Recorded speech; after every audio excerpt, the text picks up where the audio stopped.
Lorsque les États-Unis entrent en guerre en 1941, ça fait 2 ans que les nazis ravagent l'Europe. Mais pendant que les Juifs se font exterminer, que la nourriture se fait de plus en plus rare, bref, que le monde s'effondre, une société s'en met plein les poches, Coca-Cola. Elle génère des revenus incroyables, comme un bénéfice net de 25 millions de dollars rien qu'en 1944, ce qui représente à peu près 280 millions de dollars aujourd'hui. En fait, même si Coca-Cola est le géant industriel qu'on connaît aujourd'hui, ces résultats doivent vous surprendre. Pourquoi ? Parce que à cette époque, les choses étaient totalement différentes. Comment ça se fait qu'à une époque où les gens se battaient avec des tickets alimentaires pour pouvoir manger ne serait-ce que du pain, Coca-Cola ait réussi à leur vendre jusqu'à 10 milliards de bouteilles remplies d'eau sucrée bourrées d'additifs. Ce qui est encore plus intriguant, c'est que dès 1942, leur ingrédient star, le sucre, était moins accessible qu'avant. Le gouvernement américain a plafonné la quantité de sucre disponible pour tous les fabricants de soda et le prix du sucre était scandaleusement élevé. Donc quand on sait que Pepsi était presque sur le point de faire faillite à cause de ce problème, on peut se demander si Coca-Cola aurait trouvé un moyen d'instrumentaliser la Seconde Guerre mondiale et de s'en servir comme un levier pour accélérer sa domination commerciale. On parle même de Coca-colonisation. Comment est-ce qu'ils ont procédé ? Eh bien, dans cette vidéo, on va décrypter leur stratégie de vente hors du commun. Salut, moi c'est Minel. Sur cette chaîne, on décortique l'art de la vente et je vous donne des méthodes pratiques pour être plus persuasif au quotidien et surtout générer plus de revenus pour votre business en ligne. Le premier gros problème à régler, c'est le sucre. Il n'y en a pas assez pour tout le monde et ça coûte beaucoup trop cher. Un des dirigeants de Coca-Cola basé à Washington va jouer un rôle crucial dans toute cette vidéo, dont retenez son nom, il s'agit de Benjamin Ellard. La première idée qu'il propose, c'est d'importer du sirop de coca de l'étranger. Malheureusement, ça coûterait beaucoup trop cher, donc l'idée est abandonnée. Sa deuxième tactique est beaucoup plus audacieuse et frontale. Il s'agit de demander directement au gouvernement d'augmenter leur quantité de sucre. En fait, qui ne tente rien n'a rien. Sauf que dans cette situation, c'est pas si simple. Le gouvernement est clair. Seuls les produits de première nécessité comme le pain ou la viande ont droit à des traitements de faveur.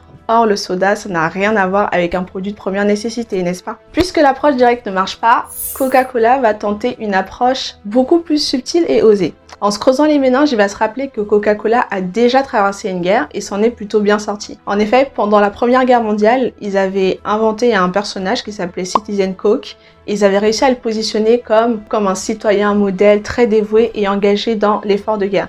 Et les Américains, qui sont très patriotiques, comme vous le savez, ils ont adoré ça. Et ça rappelle l'importance d'avoir un discours de vente qui est adapté aux valeurs de votre cible. Justement, le Dr Hoffman et Adam Grant ont fait une étude à ce sujet très intéressante. Ils ont voulu tester 3 différents messages pour voir lequel inciterait davantage le personnel soignant à se laver les mains.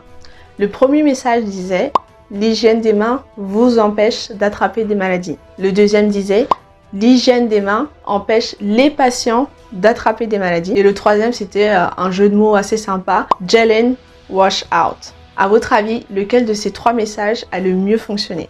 Je vous laisse deviner dans les commentaires sans tricher. Par rapport aux autres, le meilleur message a provoqué une augmentation de 33% de l'utilisation du savon et du gel désinfectant. Donc c'était plus persuasif et c'était le numéro 2. L'hygiène des mains empêche les patients d'attraper des maladies. Pourquoi est-ce que ça a mieux marché ? C'est parce qu'en fait, ça rappelait aux soignants pourquoi est-ce qu'ils ont choisi ce métier. C'était pour que les patients puissent aller mieux. Donc s'ils sont vecteurs eux-mêmes de maladies, ça entre en contradiction avec leur mission de vie. Donc si vous ne savez pas comment convaincre quelqu'un, parlez-lui de ses valeurs. Du coup, Coca-Cola a décidé de recycler cette stratégie de façon assez surprenante. Est-ce que vous pouvez imaginer comment ? En fait, au lieu de demander plus de sucre au gouvernement, ils ont fait l'inverse. Ils se sont empressés de vendre des milliers de livres de sucre issus de leurs propres réserves à l'armée américaine.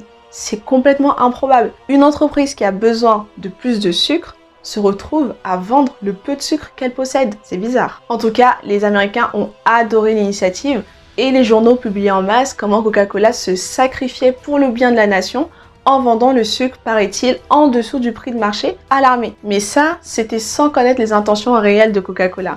Bon, ici, ils ont employé une technique de persuasion assez classique, la réciprocité.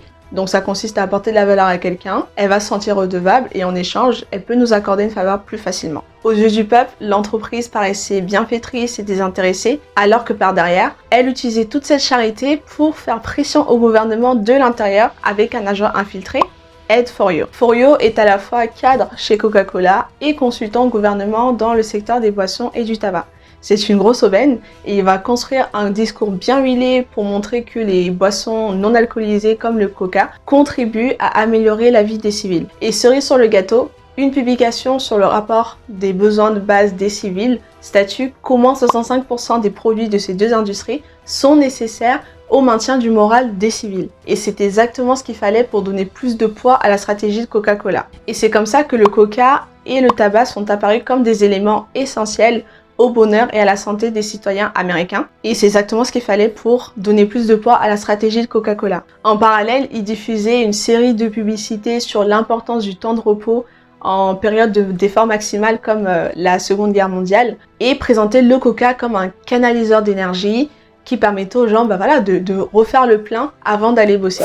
Et pour les petits malins qui questionnaient les bienfaits sur la santé du coca, eh bien, ils ont mobilisé un groupe de scientifiques qui attestaient que le coca n'avait aucun dommage sur la santé et que c'était plutôt bien, justement, en cette période de grand stress. Aujourd'hui, on sait que les sodas bousillent la santé. Personnellement, je n'en bois plus, mais la propagande a très bien marché à l'époque. Le gouvernement est convaincu et décide d'augmenter le quota de sucre de Coca-Cola à 80%, alors que les autres entreprises restaient bloquées à moins de 70%. Et en plus, l'entreprise est transférée au bureau qui supervise les produits agricoles de première nécessité. Ce que vous avez entendu de première nécessité, comme si le coca était aussi important que du pain ou de la viande. Malgré tout, c'est insuffisant pour Coca-Cola parce que leurs ambitions sont beaucoup plus grandes. Eulert a un atout de taille dans sa manche, c'est aussi un juriste. Et en regardant de plus près sur les textes de loi qui régissent la restriction en temps de guerre, il découvre que les restrictions s'appliquent aux civils,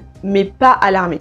C'est une découverte hyper importante. Ça signifie que s'ils vendent du soda à l'armée, le gouvernement américain n'aura pas le droit de limiter leur quota de sucre. Mais c'est plus facile à dire qu'à faire.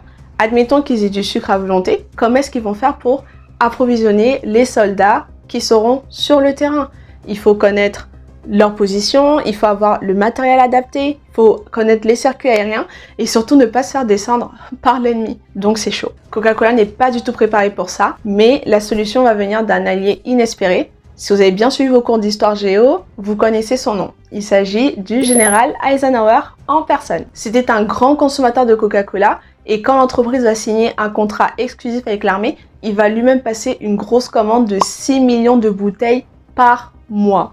Et en plus, il va les aider à exporter la marchandise sur le terrain directement dans les mains de leurs consommateurs qui sont prêts à acheter. C'est fou quand même. Et la meilleure, c'est que le gouvernement leur garantit un prix plafonné. Et là, le PDG de Coca-Cola va prendre une décision très audacieuse. Donc Robert Woodruff va dépêcher un groupe de plus d'une centaine d'observateurs techniques, comme ils les appellent, qui ont une mission très claire: fournir du coca à tous les soldats américains dans le monde, peu importe qu'ils soient dans la forêt ou dans le désert, au prix unique de 5 cents, et ce, peu importe le coût de production. C'est une décision hyper audacieuse parce que les boissons à l'époque coûtaient presque le double. Et donc pour remplir leur mission, ils vont construire au total 64 usines mobiles qui vont leur permettre de vendre jusqu'à 5 milliards de bouteilles aux soldats pendant la guerre. Mais ce qui m'impressionne le plus, c'est comment Coca-Cola a réussi à devenir un vrai symbole. Pour les soldats américains, ils ne se contentaient pas de boire une boisson rafraîchissante. Ils buvaient carrément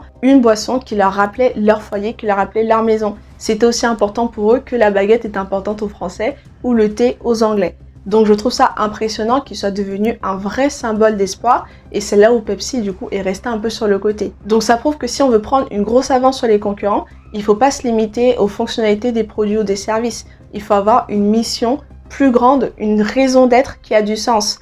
Par exemple, Tesla ne se contente pas de vendre des voitures électriques. Elle contribue à accélérer la transition mondiale vers un schéma énergétique plus durable. Ce que les Américains ignoraient, c'est que Coca-Cola jouait double jeu et fricotait aussi avec l'ennemi, les nazis. Et oui, l'Allemagne nazie était même un territoire très rentable pour Coca-Cola, qui n'hésitait pas à associer son logo avec la croix gammée. Sauf que l'embargo des Alliés faisait en sorte que importer les intrants nécessaires à la production du coca était quasiment impossible. Donc il fallait trouver une solution pour continuer de faire tourner les 43 usines qui étaient déjà implantées dans le pays. Le responsable de la filiale allemande, Max Kate, se dit qu'il n'y a pas 36 solutions. On ne peut pas importer les intrants du coca, eh bien on va faire avec les moyens du bord. Il regarde les ingrédients dont il dispose localement, Ils prennent de la pulpe de pommes pressées, des sous-produits utilisés pour faire du fromage et plein d'autres ingrédients mystérieux. Le tout donne une boisson jaunâtre, beige, qui est loin d'être du coca, mais il faut lui donner un nom pour la vendre et un nom qui donne envie. Pour trouver le nom, il va lancer un concours en interne